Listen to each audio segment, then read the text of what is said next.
Hello viewers, welcome to SG Learning Hub. In this video we will do the exercise 1.1 of class 10th real numbers chapter 1. Use Euclid division algorithm to find the HCF of 135 and 225. यहाँ पे हमने सबसे पहले इस question को solve करने से पहले हम ये आइडिया ले लेते हैं कि यूक्लिड डिवीजन एल्गोरिदम होती क्या है। यूक्लिड एक मैथमेटिशियन थे और डिवीज़न जिसमें डिवाइड का प्रयोग किया गया और एल्गोरिदम एक सीरीज ऑफ स्टेप्स और technique to solve a problem, तब जिसमें स्टेप्स यूज़ किए गए। किसके स्टेप्स यूज़ किए गए? यूक्लिड डिवीजन लेम्मा के। लेम्मा क्या था? ट्रू स्टेटमेंट और proven statement to prove the another statement. Means एक हमें स्टेटमेंट होती है जिसको हम अनदर रिजल्ट को प्रूव करने के लिए यूज़ करते हैं। अब जैसे यहाँ पे हमने 17 था, एग्जांपल लेते हैं 17 है, उसको हमने 5 से डिवाइड किया और 5 3 इज़ द 15 2 रिमाइंडर। तो हमने रिमाइंडर को आर ले लेंगे और क्वोशिएंट को क्यों मान लेंगे और ये जो 5 है जिससे हमने डिवाइड किया था वो डिवाइज़र उसको बी मान लेंगे और 17 जो डिविडेंड है उसको ए मान लेंगे। तो अब हमारे पास ये क्या बन जाएगा? Lemma A is equal to B Q plus R. वैसे अगर हम देखें तो 17 क्या होगा? 3 इंटू 5 प्लस 2 मतलब 15 प्लस 2 17। इसी तरह ये बन जाता है dividend is equal to divisor into quotient plus remainder. A is equal to B Q plus R. और आर की वैल्यू जो है, रिमाइंडर जो है ऑलवेज जो है वो या तो ज़ीरो होगा या ज़ीरो से बड़ा होगा, नेगेटिव कभी नहीं हो सकता। सो आर की value always greater than equal to zero. और आर जो है वो बी से जो डिवाइड करने वाला नंबर है उससे हमेशा ही कम होगा, तो आर लेस देन बी होगा। तो आर की वैल्यूज़ जो है वो यहाँ पे जैसे 5 से लेस है तो ये 0 1 2 3 4 अप टू 4 तक हो जाएंगे आर की वैल्यूज़। क्वेश्चन नंबर 1 अब करते हैं। अब हम 135 एंड 225 का एचसीएफ निकालना है अपने। एचसीएफ निकालने के लिए हम देखो यूक्लिड डिवीजन एल्गोरिदम लगाएंगे, मतलब इनमें से देखेंगे कौन सा बड़ा नंबर है। 225, तो 225 को 135 से डिवाइड कर देंगे। अब इसको डिवाइड करने के बाद आपके पास ए बी और क्यू आर की वैल्यूज़ आ जाएंगी। अब जैसे ए यहाँ पे 225, बी 135, क्यू आपका 1 हुआ और आर जो है 90 हुआ। तो हमने वैल्यूज़ पुट कर दी। फिर अगेन यहाँ पे हम देखेंगे कि आर जो है ये स्टेप हम तब तक रिपीट करते जाएंगे जब तक आर जो है आपका ज़ीरो नहीं आ जाता, मतलब रिमाइंडर ज़ीरो नहीं हो जाता। तो यहाँ पे रिमाइंडर आपका 90 है, तो अगेन आप यूक्लिड डिवीजन लेम्मा लगाएंगे। यहाँ पे अगेन डिवाइड करोगे 135 को 90 से डिवाइड करने पे यहाँ पे जो आपका रिमाइंडर है फिर आपका 45 आ गया, मतलब ये आपका रिमाइंडर जो है आपका ज़ीरो नहीं आया है। तो इसको अगेन डिवाइड किया 90 को 45 से, तो आपका रिमाइंडर जब ज़ीरो आ गया तो यहाँ पे A is equal to B Q plus R के फॉर्म में लिखेंगे। तो हमारा जो एचसीएफ क्या हो जाएगा, जिससे हम डिवाइड करते हैं वो आपका एचसीएफ बन जाता है। तो 45 से आपने डिवाइड किया तो रिमाइंडर ज़ीरो हो गया और HCF is 45। Question number first का सेकंड पार्ट 196 एंड 38,220। अब यहाँ पे 38,220 इज़ ग्रेटर देन 196, तो इसको हम डिवाइड करेंगे। डिवाइड करने पे आपकी ए की वैल्यू 38,220, बी की वैल्यू 196, क्यू की वैल्यू 195 और आर आपका ज़ीरो आ जाता है यहाँ पे। तो आपको there is no need to further divide, तो यहाँ पे आपका एचसीएफ जो है वो 196 हो जाएगा, जो डिवाइज़र होगा यहाँ पे। Question number third part now, question number 1 का 867 एंड 255।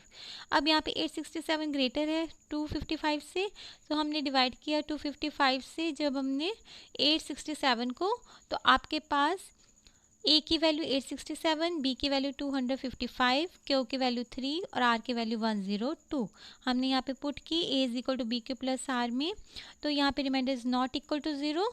तो फिर हम अगेन देखेंगे, यहाँ पे अप्लाई करेंगे बी और आर पे आप अगेन अप्लाई करते हो। तो 255 ग्रेटर है 102 से, 255 आपका बी है और 102 आर है, तो बी ग्रेटर देन आर है। तो अब हम इसको फिर डिवाइड करेंगे 255 को 102 से, तो आपका रिमाइंडर आ गया 51। अभी भी आपका रिमाइंडर जो है वो ज़ीरो नहीं आया है, 51 है। तो उसका मतलब आपको डिवाइड करना पड़ेगा 102 को 51 से। तो 51 से जब आपने 102 को डिवाइड किया तो रिमाइंडर आपका ज़ीरो आ गया। तो 102 जो है is equal to B Q plus R की फॉर्म में लिखेंगे, रिमाइंडर ज़ीरो। सो हमारा जो डिवाइज़र 51 था वो एच से बन जाएगा। तो question number 2 is show that any positive odd integer is of the form 6q plus 1 और 6q plus 3 और 6q plus 5 where q is some integer। अब यहाँ any positive odd integer, any positive odd integer का मतलब even odd हम बाद में देखेंगे। पॉजिटिव ऑड इंटीजर में पॉजिटिव इंटीजर मतलब ए जो है हमारा वो 6q प्लस 1 मतलब bq प्लस r की फॉर्म में है, ये देखो। और b यहाँ पे 6 हो गया और r की वैल्यूज ये पुट की हुई हैं 1, 3 और 5। तो हम ये यहाँ पे लेट ए टेक एनी पॉजिटिव इंटीजर ले लेंगे और बी यहाँ पे 6 है तो 6 और आर की value less than B greater than equal to 0 less than 6 हो जाएंगे। आर की वैल्यूज 1, 0, 0, 1, 2, 3, 4, 5 तक हो जाएंगी। डिवीजन लेमा लाओगे इक्वल डिवीजन तो आर की वैल्यू 0, 1, 2, 3, 4, 5 पुट करोगे तो पुट करने पे यहाँ पे 6 क्यों आया। तो यहाँ पे हम 2 कॉमन निकालेंगे, क्यों? क्योंकि इवन और ऑड चेक करना है हमें, मतलब कौन सा नंबर 2 का मल्टीपल है और नहीं है। तो ये हमने 2 हमने कॉमन निकाला तो ये 2 का मल्टीपल है, क्योंकि क्यों इंटीजर है, 3 भी इंटीजर है तो ये इंटीजर वैल्यू होगी अंदर, तो ये 2 का मल्टीपल है इसलिए इवन इंटीजर। 6 प्लस 1, अब यहाँ से 2 कॉमन नहीं निकलता आपका तो ये ऑड इंटीजर। 6 प्लस 2 तो 2 कॉमन निकाला आपने यहाँ पे तो 3 प्लस 1 रह गया अंदर, तो ये 2 का मल्टीपल है तो ये इवन इंटीजर। 6 प्लस 3 यहाँ पे 2 कॉमन नहीं निकलता तो ये ऑड इंटीजर। 6 प्लस 4 2 कॉमन निकाला यहाँ पे तो इवन इंटीजर, ये इंटीजर थे अंदर की वैल्यू। और 6 प्लस 5 इसमें भी 2 कॉमन नहीं निकलता तो ये आपका ऑड इंटीजर्स। तो आपकी ये सारी वैल्यूज़ जो हैं ये सारे 2 के मल्टीपल्स थे तो ये इवन इंटीजर्स थे। और 6 प्लस 1, 6 प्लस 3, 6 प्लस 5 इनमें से हम 2 कॉमन नहीं ले सकते तो ये जो सारी वैल्यूज़ हैं और ऑड नंबर्स हो गए। Question number 3 is now an army contingent of 616 members is to march behind an army band of 32 members in a parade. मतलब 32 मेंबर्स इन ए परेड हैं, उनके पीछे 616 मेंबर्स को मार्च करना है। तो ये जो है इनको सेम नंबर ऑफ कॉलम्स में मार्च करना है दोनों ग्रुप्स को। तो हम क्या करेंगे, पहले हमें मैक्सिमम नंबर ऑफ इनका निकालना पड़ेगा कॉलम्स का, तो वो हम HCF से निकालेंगे। तो HCF मैक्सिमम नंबर मतलब HCF हाईएस्ट कॉमन फैक्टर, इन दोनों का हाईएस्ट कॉमन फैक्टर क्या है। तो HCF निकालोगे वो हम इक्वल डिवीजन एल्गोरिदम लगाएंगे, A is equal to BQ plus R। तो 616 ग्रेटर देन 32 इसको जब हमने डिवाइड किया तो A की वैल्यू आपके पास 616, Q की वैल्यू 19, B की वैल्यू 32 और R की वैल्यू 8 यहाँ पे पुट कर दोगे, but R is not equal to 0। उसका मतलब अभी हम 32 और 8 को अभी डिवाइड करेंगे। तो 32 ग्रेटर देन 8, 32 और 8 को डिवाइड किया तो 4 आया यहाँ पे और रिमाइंडर 0।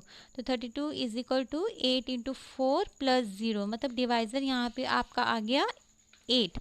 सो HCF इज़ 8 तो दे कैन मार्च। सो यहाँ पे अब हमारा जब हमने 32 को यहाँ डिवाइड किया 8 से, सो डिवाइजर इज़ 8, सो हमारा HCF is 8, so they can March in 8 columns. Use Euclidean lemma, question number 4 now, to show that the square of any positive integer is either of the form 3m or 3m plus 1 for some integer m। अब यहाँ पे हमने ये दिखाना है कि any positive integer is either of the form 3m और 3m plus 1। तो लेट ए कोई पॉजिटिव इंटीजर ले लेंगे और बी क्यू प्लस आर लिया। बी आपको यहाँ पे 3 नज़र आ रहा है कि 3m है, B Q plus R, R की वैल्यू 1, तो यहाँ पे आर की वैल्यू लेस देन बी हो जाएगी 3 से, तो आर की value greater than equal to 0 less than 3, तो इसकी वैल्यू 0, 1, 2 लेस देन 3 है तो 0, 1, 2 रहेगी वैल्यूज़। तो 0 पुट किया तो आर की वैल्यू यहाँ 0 पुट किया तो ए इज इक्वल टू 3q। और इसका अब हमने यहाँ पे स्केयर लेना है, square of any positive integer. तो स्केयर आपने किया दोनों तरफ, A square is equal to 3q square means 9q square. अब ये हमने 3m और 3m प्लस 1 की फॉर्म में लेके आने हैं तो इसलिए हमने 3 कॉमन निकाला यहाँ पे। तो 3 कॉमन निकाला, 3q square is equal to 3m, क्योंकि 3q स्क्वायर को आपने m मान लिया। तो इसी तरह अब हमने जब r की वैल्यू 1 पुट की तो 3q प्लस 1 स्केयरिंग की दोनों तरफ, a square is equal to 3q plus 1 square, ये ब्रैकेट खोली आपकी 3q square 9q square plus 1 का square 1, 2 into 3q plus 1 6q।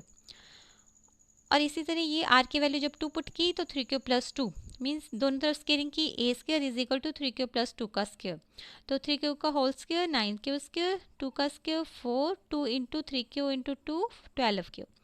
अब यहाँ पे जो ये आया था आपका ए स्केयर इज इक्वल टू, इसमें से अब हमने कॉमन भी निकालना है, तो इसको हम केस 2 मान लेंगे और यहाँ से कॉमन निकालेंगे 3, वही 3m की फॉर्म में लेके आना है, तो 3 कॉमन निकालेंगे, यहाँ पे 3 क्यू स्केयर प्लस 2 क्यू, और यहाँ से 3 कॉमन नहीं निकलता तो इसको हम एज इट इज़ +1 रख देंगे, तो ये 3m हो गया +1। इसी तरह केस 3 में अब 9 Q square plus 12 Q plus 4 था, यहाँ पे हमने जब क्यूब किया था स्केयर किया था, तो यहाँ पे 3 कॉमन लिया, 3 क्यू स्केयर प्लस 4 क्यू। अब यहाँ पे 4 को हमने 3+1 की फॉर्म में लिख लेना है, 3+1, तो 3 यहाँ पे कॉमन आ गया और 1 रह गया, तो ये यहाँ आ गया, तो इस तरह ये 3m+1 हो जाएगा। तो अब हम कोई भी नंबर यहाँ पे लेते हैं तो वो 3m या 3m+1 की फॉर्म में ही आता है। तो question number 5 is use Euclid division lemma to show that the cube of any positive integer is of the form 9m, 9m+1 और 9m+8। अब हमने बताना है कि अब क्यूब लेना है किसी भी पॉजिटिव इंटीजर का, तो a हमने कोई भी पॉजिटिव इंटीजर लिया, उसको a is equal to B Q plus R की फॉर्म में लिखा। यहाँ पे अब b क्या है, 9 नहीं लेंगे अब हम, क्योंकि 9 का अगर आप क्यूब लोगे तो बहुत बड़ा हो जाएगा, तो इसलिए हम 9 किसका मल्टीपल है, 3 इंटू 3, तो 3 का मल्टीपल है, तो b को हम 3 ले लेंगे, तो r की वैल्यू इज़ लेस देन 3, तो 0 1 2 2 वैल्यूज आ जाएंगी। फिर उसके बाद a is equal to 3 Q plus r की वैल्यू 0 1 2 पुट की यहाँ पे, फिर इनका क्यूब लिया, केस 1 ले लिया, a is equal to 3 cube, cube यहाँ पे किया, a cube is equal to 3 cube के क्यूब, यहाँ पे 27 क्यूब क्यूब, यहाँ पे अब हमने 9 को कॉमन निकालना है, 3 को नहीं, क्योंकि हमें 9m की फॉर्म में लेके आना है, तो 9 को कॉमन निकाला तो ये अंदर 3 क्यूब क्यूब रह जाएगा जो कि m बन जाएगा यहाँ पे, क्योंकि ये भी एक इंटीजर है, तो ये 9m। अब केस सेकंड में a is equal to 3 cube plus 1 है, यहाँ पे क्यूब लिया दोनों तरफ, तो यहाँ पे फार्मूला लगा देंगे a प्लस बी का क्यूब, क्या बनवाते हैं, a cube plus 3a square b plus 3ab square plus b cube, तो इस तरह ब्रैकेट को खोल देंगे, 3 क्यू का cube 27 Q cube, 3 into 3 q का whole square plus 1 27 q square plus 3 into 3 q into 1 का स्क्वायर 9 क्यूब प्लस 1 का क्यूब 1, तो a cube is equal to, अब इसमें से भी 9 कॉमन लेंगे, 9 is equal to 3 Q cube plus यहाँ पे 9 लिया तो 3 क्यू स्क्वायर, यहाँ पे 9 कॉमन लिया तो क्यू, और यहाँ पे कुछ नहीं लेते, कॉमन नहीं निकल सकता, तो ये +1 बाहर रहेगा ब्रैकेट के, तो इससे ये 9m+1 ये m आ जाएगा सारा। Therefore this is also an integer, therefore हम लिख सकते हैं कि कोई भी नंबर जो है वो 9m+1 की फॉर्म में आ रहा है। अब यहाँ पे एक और नंबर है जो a is equal to 3 cube plus 2 third case, यहाँ पे अब हमने क्यूब लिया, तो a cube is equal to 3 cube plus 2 का होल क्यूब, इसको जब हम ब्रैकेट खोली तो आपका ये नंबर आ गया, तो a cube is equal 27 Q cube plus 54 Q square plus 36 Q plus 8। अब यहाँ पे 9 कॉमन निकाला तो 3 Q cube plus 6 Q square plus 49 plus 8, तो a cube is equal to 9, ये हम m मान लेंगे यहाँ पे 9m प्लस 8, तो इस तरह ये भी एक इंटीजर है, तो therefore cube of any integer is of the form of 9m, 9m+1 और 9m+8 की फॉर्म में ही आएगा। So guys thank you for watching, please like share and subscribe and press the bell icon. Thank you.